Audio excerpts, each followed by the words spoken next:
I'm a 21-year-old guy, living on my own after completing 2 tours in the military. Growing up wasn't easy. My 15-year-old brother has a habit of stealing money from everyone in the family. And my mom? Well, she's a piece of work. She's always treated us differently. I'd be stuck doing everyone's laundry and dishes, while my brother got off easy with tasks like sorting shoes. After my second tour, I decided to treat myself. I bought a 2 terabyte PCIe hard drive for my gaming PC, which I've been building piece by piece. The whole setup cost me around $1,600, not a small amount, but I'd worked hard for it. Excited about finally completing it, I sent a picture to my friends on Snapchat. Big mistake. My brother, who I'd forgotten was on my friends list, called me immediately. He asked if he could come over and play on my new PC. I refused, reminding him that he had broken my Xbox Series X and my Oculus the last time he visited. This set him off. He started yelling about how I should give him the PC, just like I had supposedly given him those other things. He insisted that he deserved it more than me. Before I could respond, he started screaming.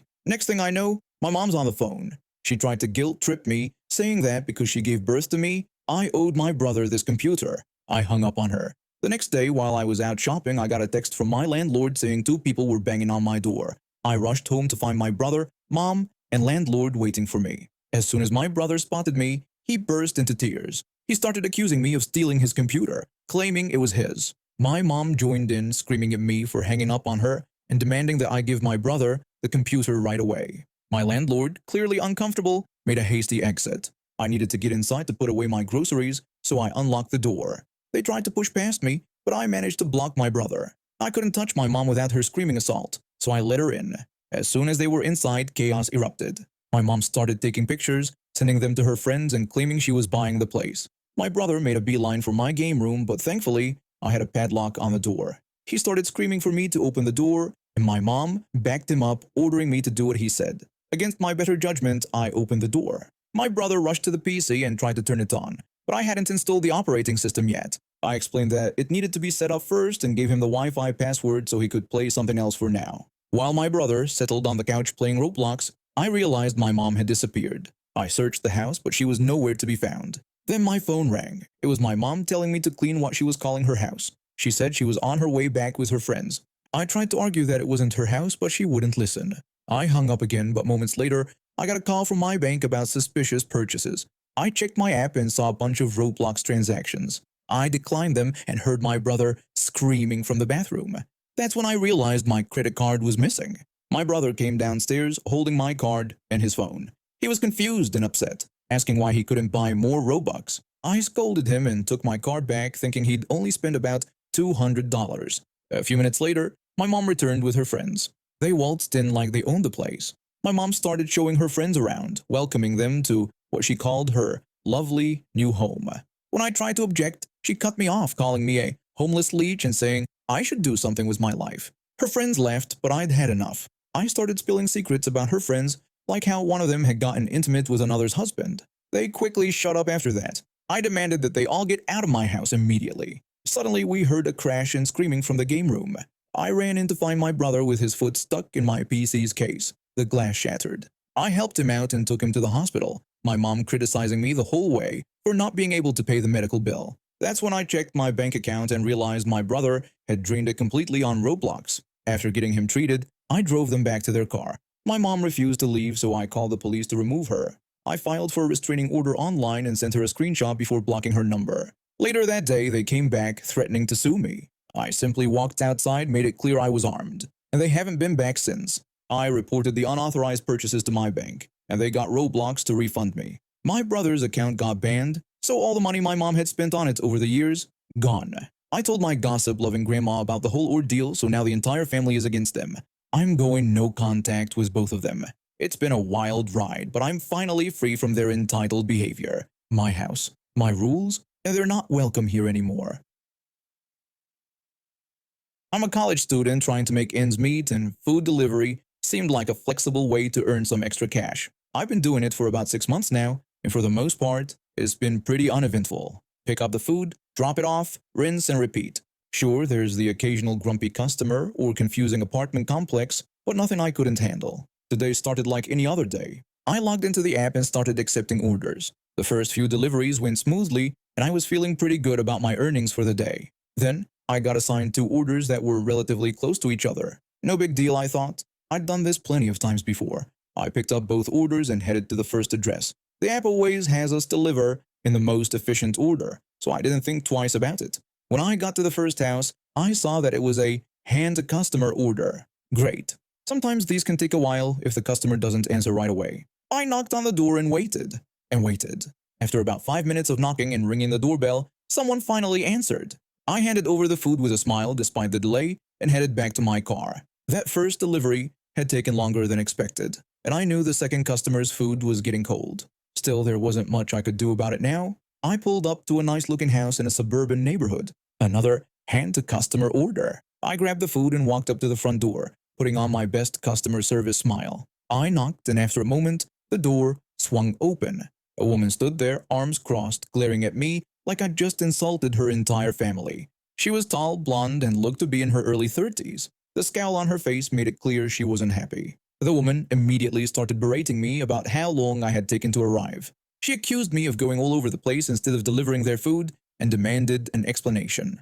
I was taken aback by her hostile tone, but I tried to keep my cool. I apologized for the delay and explained that I had 2 orders assigned to me, and the app had instructed me to deliver the other one first since it was closer. I suggested that if she had any issues with the delivery time, she could contact customer support for assistance. I thought this was a reasonable explanation, but apparently she didn't agree. She became even more agitated, insisting that my explanation wasn't good enough. She demanded that her order be remade and provided for free, threatening to call the restaurant and have me fired if I didn't comply. At this point, I was starting to get frustrated. I took a deep breath and tried to explain again.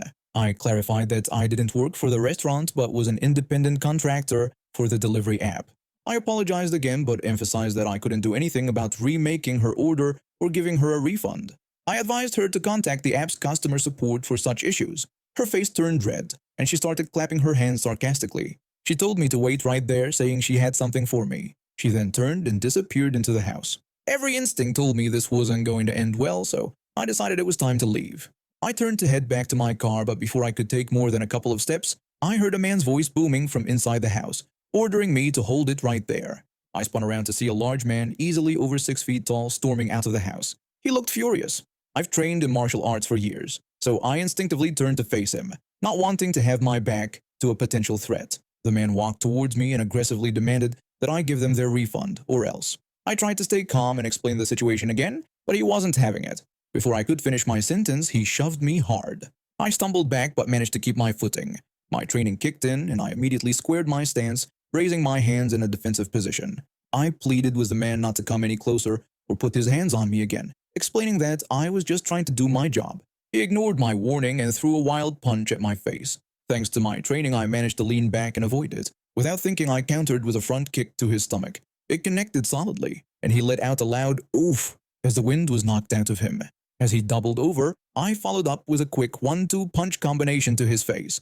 He dropped to one knee, and I took a step back, hoping this would be the end of it. I urged him to stay down, expressing that I didn't want any more trouble and that I was leaving. But he wasn't done. He struggled to his feet with a red face. He shouted obscenities at me and threatened to kill me. He charged at me again, throwing more wild punches. I managed to dodge most of them, but one caught me on the side of the head. It stunned me for a moment, but my training took over. I ducked under his next swing and managed to get behind him. At this point, I was just trying to restrain him until he calmed down. I attempted to wrestle him to the ground, but he was stronger than I expected. He kept swinging, even managing to elbow me in the face at one point. Finally, I managed to trip him, and we both went down. We rolled around on the ground, with him trying to punch and even bite me. I did my best to pin him down without causing any serious harm.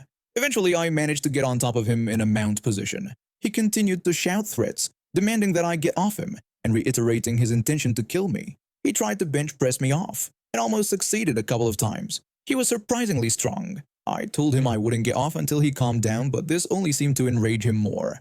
He started scratching and biting, forcing me to defend myself with a couple of hammer fists to get him to cover up. Once he was covering his face, I shifted my position to pin his arms with my knees. We stayed like that, him struggling and me just trying to keep him contained, until finally I heard sirens approaching. When the police arrived, they ordered me off the man and immediately put me in handcuffs. I was placed in the back of a police car while they sorted out what had happened. One of the officers came to take my statement, and I explained everything as calmly as I could. The officer informed me that the woman had called and accused me of threatening her and assaulting her husband on their front lawn. My heart sank. It was their word against mine, and I was the one they found on top of the husband. Then I remembered my dashcam. I always keep it running during deliveries just in case. I told the officer about it and explained that it might have captured audio of the incident, even if it couldn't see everything from where my car was parked. The officers reviewed the footage, which thankfully had captured the man threatening me and some of the struggle. Even better, a neighbor across the street had a security camera that had recorded the whole incident.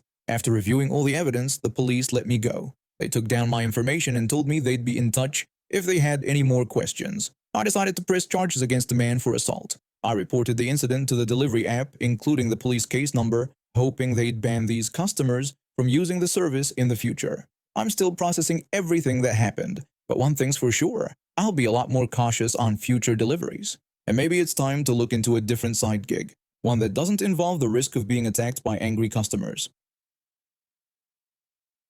I've been working at this farm unit for about 5 years now, but let me tell you, it's not all sunshine and rainbows. We've had this ongoing problem with fly tipping outside our gate. For those who don't know, that's when people illegally dump their trash on someone else's property. It's a real pain in the neck. We're so far out in the sticks that they don't want to bother, so it's always left to us to clean up the mess. My boss and I have spent countless hours hauling away other people's junk. It's frustrating, to say the least. Last year, things came to a head. I showed up to work one morning and I could hear my boss before I even saw him.